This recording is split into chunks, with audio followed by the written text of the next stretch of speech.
Terima kasih atas kesempatannya. Perkenalkan, nama saya Ananda Putri Waluyo, NIM 2020-1008. Izin mempresentasikan tentang anggaran bahan baku. Yang pertama ada pengertian anggaran bahan baku. Anggaran bahan baku hanya merencanakan kebutuhan dan penggunaan bahan baku secara langsung, dan bahan baku tidak langsung akan direncanakan dalam anggaran biaya atau biaya overhead pabrik. Yang selanjutnya ada jenis bahan baku.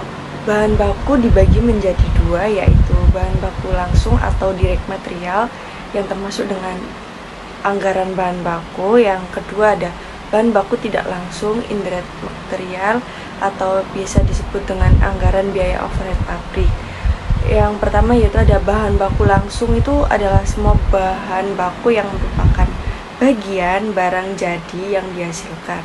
Biaya yang dikeluarkan untuk membeli bahan baku langsung ini mempunyai hubungan yang erat dan sebanding dengan jumlah barang jadi yang dihasilkan, sehingga biaya bahan baku merupakan biaya variabel bagi perusahaan.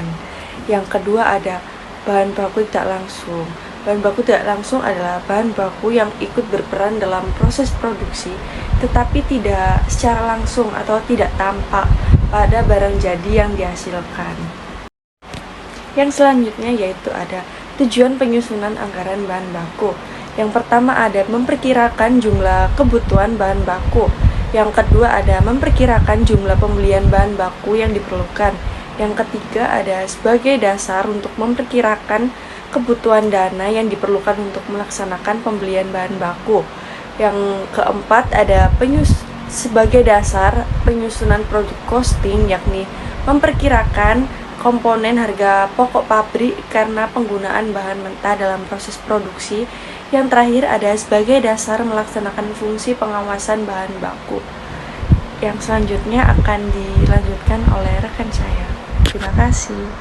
Terima kasih atas kesempatannya. Saya Raniantika dengan NIM 285 akan melanjutkan presentasi dari rekan saya. Nah, di sini ada faktor-faktor yang mempengaruhi. Di antaranya ada daya tahan penyimpanan bahan, lalu yang kedua ada sifat penawaran bahan baku, yang ketiga ada biaya yang terkait, mulai dari biaya sewa gudang, biaya pemeliharaan, biaya asuransi, serta biaya bunga dan lain-lain. Lalu juga ada modal kerja yang tersedia dan ada resiko yang harus ditanggung karena mulai dari faktor manusia, faktor alam, faktor sifat barang itu sendiri. Lalu yang selanjutnya ada anggaran bahan baku terdiri dari yang pertama ada anggaran kebutuhan bahan mentah. Anggaran ini disusun sebagai perencanaan jumlah yang bahan mentah ini dibutuhkan untuk keperluan produksi pada periode mendatang. Lalu yang kedua ada anggaran pembelian bahan mentah. Nah, anggaran ini disusun sebagai perencanaan jumlah bahan mentah yang harus dibeli pada periode mendatang. Lalu yang ketiga ada anggaran persediaan bahan mentah. Nah, anggaran ini merupakan suatu perencanaan yang terdapat atas kuantitas bahan mentah yang disimpan sebagai persediaan. Lalu yang keempat ada anggaran bahan mentah yang habis digunakan dalam produksi. Anggaran ini merencanakan nilai bahan mentah yang digunakan dalam satuan uang. Untuk anggaran ini ada beberapa informasi yang harus diperhatikan.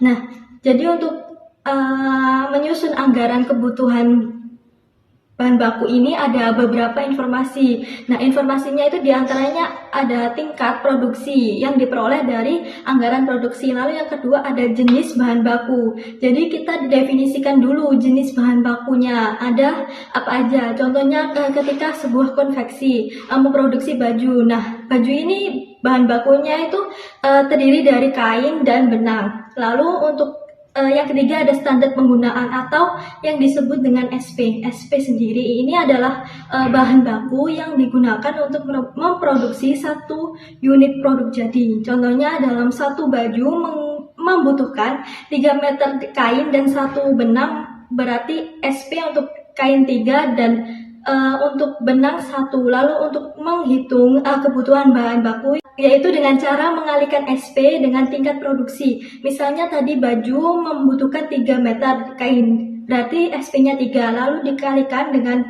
memproduksi berapa banyak baju, misal 50, berarti 3 dikali 50. Lalu untuk selanjutnya adalah contoh dari soal penyusunan anggaran bahan baku. Jadi tadi sudah diketahui SPKN 5 dan SP benang 2, lalu produksi per TW-nya 2000 unit. Setelah semua diketahui, kita tinggal mengalihkan. Jadi kita buat terlebih dahulu TW1 sampai TW4 pada tabel. Lalu untuk produksinya itu 2000 dari anggaran produksi. Setelah itu SPA dikali dengan kebutuhan BBA. Setelah sampai TW4 nanti hasilnya dijumlah. Begitupun juga pada kebutuhan BBB. Sekian yang dapat saya sampaikan. Selanjutnya akan dijelaskan oleh rekan saya. Terima kasih. Baik, terima kasih atas kesempatannya. Saya Fahrudi Agustin Latif dengan NIM 309 akan melanjutkan presentasi dari rekan saya. Jadi tadi itu kan sudah rekan saya jelaskan ya mengenai anggaran kebutuhan bahan baku dan sudah diperoleh tabel seperti ini ya, seperti yang saya blok ini. Oke, saya akan melanjutkan ke anggaran pembelian bahan baku. Jadi, apa sih anggaran pembelian bahan baku itu? Anggaran pembelian bahan baku adalah anggaran yang berisi perkiraan jumlah pembelian bahan baku dan harga bahan baku untuk periode yang akan datang.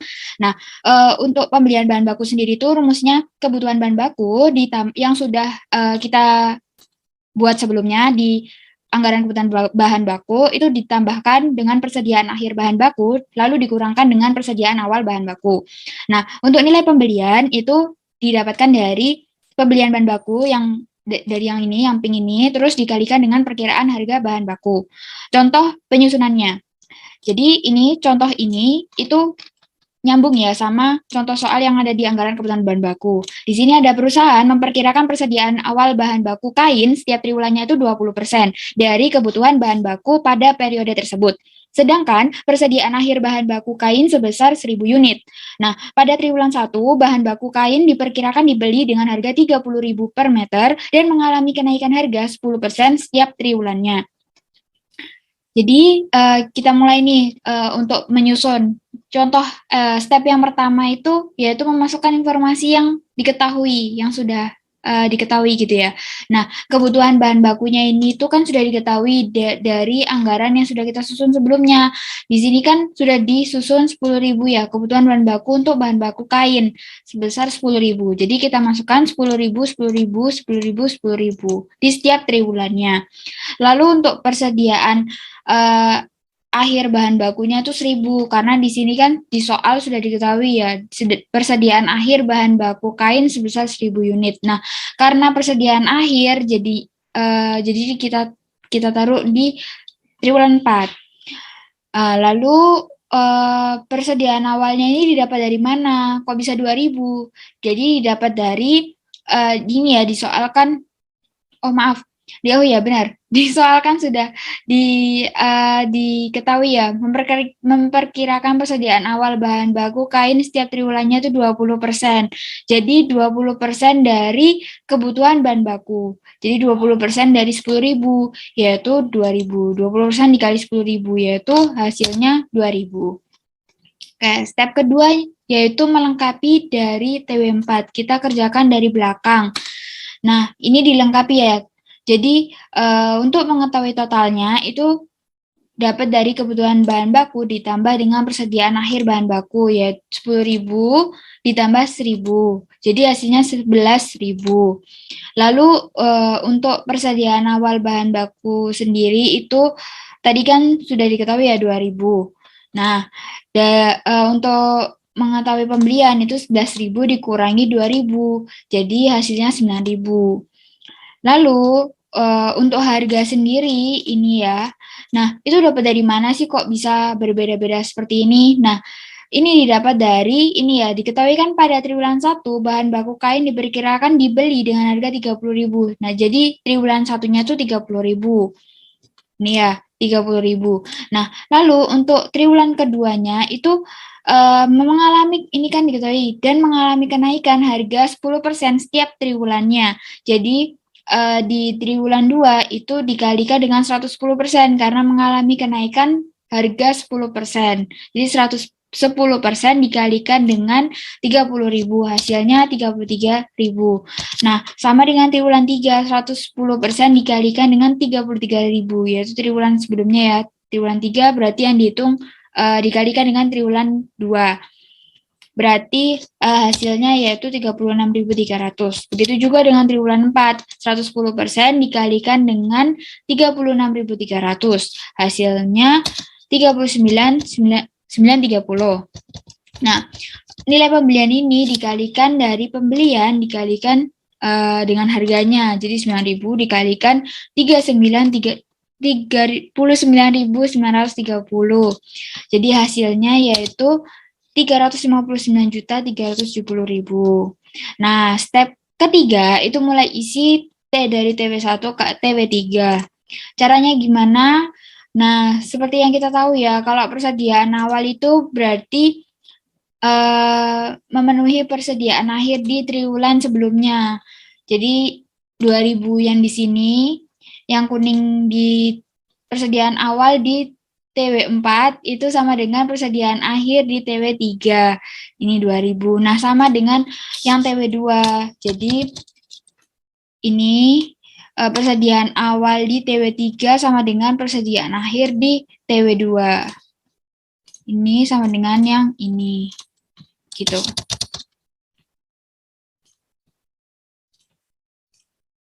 Nah, gini. Begitu juga dengan yang TW1. Lalu, sama ya seperti TW4 tadi, cara ngisinya 10.000 ditambah dengan 2.000 hasilnya 12.000. Lalu 2.000 ini kan tadi sudah diketahui, jadi 12.000 dikurangi 2.000 hasilnya 10.000. Lalu harganya juga tadi sudah diketahui, sudah dihitung sebelumnya, jadi 10.000 dikali 36.300 hasilnya sekian. Nah, begitu juga dengan triwulan 1 dan triwulan 2, sama cara hitungnya. Baik, selanjutnya yaitu ada anggaran persediaan bahan baku, yaitu anggaran yang berisi perkiraan nilai persediaan bahan baku yang dimiliki oleh perusahaan di masa yang akan datang. Nah, informasi yang dibutuhkan pada anggaran ini tuh ada 4. Yang pertama yaitu jenis bahan baku, lalu yang kedua itu ada kebijakan penilaian persediaan. Nah, kebijakan penilaian persediaan ini tuh ada 3 metode, yaitu yang pertama ada LIFO atau LIFO, last in first out. Nah, ini tuh yaitu bahan baku yang digunakan yang terakhir masuk atau masuk terakhir itu yang digunakan terlebih dahulu. Lalu yang kedua itu ada FIFO, first in first out. Nah, jadi FIFO ini tuh adalah kebalikan dari LIFO ya. Nah, itu bahan baku yang pertama kali masuk itu yang digunakan. Kalau LIFO tadi itu yang terakhir masuk, kalau FIFO itu yang pertama kali masuk yang digunakan. Nah, lalu metode yang ketiga yaitu average atau rata-rata. Jadi, rata-rata bahan baku yang masuk, misal ada 500 bahan yang masuk. Lalu masuk lagi nih ada 1.000 bahan baku. Lalu dijumlahkan 500 ditambah dengan 1.000 lalu dibagi 2. Jadi kita cari rata-ratanya. Nah, lalu yang ketiga yaitu jumlah persediaan bahan baku. Di sini tuh ada persediaan awal dan akhir. Lalu yang keempat ada harga perolehan bahan baku atau harga pembelian dari bahan baku itu. Kita dapat harga bahan bakunya itu berapa gitu. Oke, lanjut ke contoh penyusunan. Jadi tabelnya itu seperti ini. Ada persediaan awal bahan baku, persediaan bahan baku, terus digunakan, lalu persediaan akhir bahan baku. Nah, di sini di tabel triwulan 1, triwulan 2 itu ada masing-masing ada unit, harga, dan nilai. Nah, dari persediaan awal bahan baku, pembelian bahan baku, lalu persediaan akhir bahan baku, itu didapat dari anggaran pembelian bahan baku. Jadi yang dimerahi ini itu didapat dari anggaran pembelian. Yang sebelumnya ini ya, anggaran pembelian bahan baku. Nah, sedangkan yang digunakan ini itu didapat dari anggaran kebutuhan bahan baku yang ini. Oke. Oke, lanjut ke contoh soal ya. Contoh soal. Di sini ada diketahui harga perolehan bahan baku kain triwulan 4 periode sebelumnya itu sebesar 27.000 per meter. Nah, perusahaan itu menggunakan kebijakan FIFO dalam penilaian persediaannya. Penggunaan metode FIFO berakibat penggunaan bahan baku dihitung dari persediaan awal terlebih dahulu. Sisanya diambil dari pembelian bahan baku. Gitu. Oke, lanjut ke langkah pertama, yaitu masukkan informasi persediaan awal dan pembelian. Di sini mula-mulanya kita masukkan dulu nih 2.000 dan 27.000. Dapat dari mana? 2.000 itu didapat dari sini. Persediaan awalnya nih. Nah, 2.000 kan. Nah, jadinya dimasukkan ke sini. Ya, ini kan triwulan 1 2.000. Jadi dimasukkan ke sini 2.000. Lalu harganya 27.000 itu dari soal nih. Periode sebelumnya. Nah, kenapa kok kita ngambil 27.000? Karena kalau harga perolehan pada triwulan 4 itu sama dengan kayak harga di triwulan 1. Jadi sama-sama 27.000 dimasukkan di sini. Lalu untuk mencari nilainya itu tinggal dikalikan 2.000 dikali dengan 27.000, hasilnya 54 juta. Nah, untuk pembelian bahan baku itu ini diambil dari ini ya, kan pembelian bahan baku pada triwulan 1 10.000 dan 30.000. Ini pembeliannya 10.000 dan harganya 30.000 pada triwulan 1. Jadi dimasukkan 10.000 dan 30.000. Nilainya sama ya, dikalikan 10.000 dengan 30.000, hasilnya 300 juta. Nah, digunakannya ini 2.000 itu karena kita menggunakan metode FIFO. Jadi bahan baku yang dimasukkan itu yang pertama kali masuk. Jadi 2.000 ini ya, 2.000 yang aku tandain biru ini itu dimasukkan ke sini yang digunakan. Nah, lalu dengan harga 27.000 ya. Kan 2.000 tadi dengan harga 27.000, jadi dimasukkan 2.000 dengan harga 27.000. Lalu ini 8.000 dapat dari mana? Tadi kan 10.000 itu pembelian bahan baku, tapi sudah dikurangkan dengan persediaan awal, jadi sisanya 8.000 dengan harga 30.000. Menggunakan yang ini. Nah, lalu persediaan akhirnya itu karena pembelian bahan bakunya 10.000 dan sudah digunakan sebanyak 8.000 unit. Ya, jadi sisanya tinggal dikurangi ya, 10.000 dikurangi 8.000, hasilnya 2.000 unit dengan harga 30.000. Untuk nilainya ini sama semua ya, dikalikan antara unit dikalikan dengan harga. Oke, jadi selanjutnya ya, langkah kedua yaitu lakukan hal yang sama untuk triwulan berikutnya. Jadi ini kan baru triwulan 1. Kita masukkan nih ke sini nih. Terus kita buat juga triwulan 2, triwulan 3, dan triwulan 4. Caranya itu sama ya. Nah, untuk triwulan 2 nih contohnya. Triwulan 2 itu persediaan awal bahan bakunya itu diambil dari persediaan akhir bahan baku di triwulan 1. Jadi 2.000 dimasukkan ke sini, lalu 30.000 dimasukkan ke sini. Lah, lalu pembelian bahan bakunya ini 10.000 dan 33.000 dapat dari mana? Dari sini, 10.000 dan 33.000 dari sini ya. Ya, ini aku tandain hijau. Jadi dari sini 10.000 dan 33.000. Nah, 10.000 mana tadi? 10.000 dan 33.000. Ini ya. Nah, gitu. Nah, terus sama karena kita menggunakan metode FIFO, jadi 2.000 ini yang digunakan ini didapatkan dari persediaan awal bahan baku, karena bahan baku yang awal didapatkan itu yang digunakan gitu. Nah, terus karena tadi sama ya seperti sebelumnya, karena tadi pembelian bahan baku yang 10.000, terus karena sudah dikurangkan dengan persediaan awal jadinya 8.000 dengan harga 33.000. Nah, lalu 10.000 karena sudah digunakan 8.000 jadi sisanya 2.000 dengan harga 33.000. Begitu juga dengan triwulan 3 dan 4. Ini sama 10.000, 36.300 itu didapat dari ini juga sama ini pembelian dan harga dari sini, dapat dari sini. Ini ya, ini juga kan dari triwulan 4 itu 9.000 dan 39.930 dapat dari sini. Gitu. Sudah. Nah, untuk langkah 3 itu buat ringkasan anggaran persediaan bahan baku. Ringkasannya itu yaitu buat tabel seperti ini, periode triwulan 1, 2, 3, 4, lalu nilai persediaan bahan baku kain, karena kita di sini kan mengerjakan bahan baku kain ya. Nah, di sini untuk triwulan 1 yang dimasukkan ke sini yaitu nilai dari persediaan awal bahan baku. Nah, di sini dari triwulan 1 itu nilainya 54 juta dimasukkan. Lalu triwulan 2 60 juta. Lalu triwulan 3 66 juta. Dan yang triwulan 4 72 juta. Nah, lalu di total bukan di total, persediaan akhirnya ini didapat dari ini nilai persediaan akhir di triwulan 4. Oke. Sudah, selanjutnya yang terakhir yaitu anggaran biaya bahan baku yang habis digunakan, yaitu anggaran yang berisi perkiraan biaya bahan baku yang habis digunakan untuk masa yang akan datang. Jadi selama satu periode ke depan itu perusahaan mengira-ngira estimasi biaya bahan baku yang digunakan itu berapa. Jadi bisa diperoleh dari anggaran biaya bahan baku yang habis digunakan ini. Nah, note-nya itu, jadi kita tuh akan lebih gampang nih untuk menyusun anggaran biaya bahan baku yang habis digunakan ini, karena kita tadi sudah menyusun anggaran sebelumnya, anggaran persediaan bahan baku. Jadi kita tinggal kopas aja. Jadi ini ya notes-nya. Apabila telah menyusun anggaran persediaan, maka anggaran biaya bahan baku yang habis digunakan tinggal diambil dari informasi pada anggaran persediaan. Jadi ini tinggal dikopas saja, ya, yang tadi ya, yang dari anggaran persediaan bahan baku ini, tinggal dikopas ke sini. Copy paste.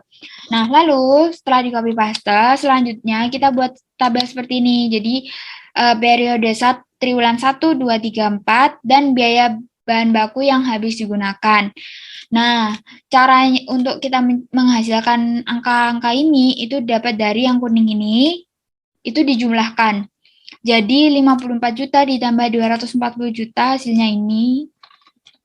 60 juta dikali 264 juta hasilnya 324 juta. Begitu juga dengan triwulan 3 dan triwulan 4. Jadi yang aku tandain kuning ini itu dijumlahkan. Begitu. Nah, selanjutnya kita total. Hasilnya yaitu 1 miliar sekian ya. Nah, jadi hasil dalam satu dekade perusahaan itu membutuhkan biaya bahan baku ya, mereka menghabiskan biaya bahan baku sejumlah ini. Sejumlah 1.326.510.000. Begitu. Baik, sekian dari kelompok kami. Wassalamualaikum warahmatullahi wabarakatuh.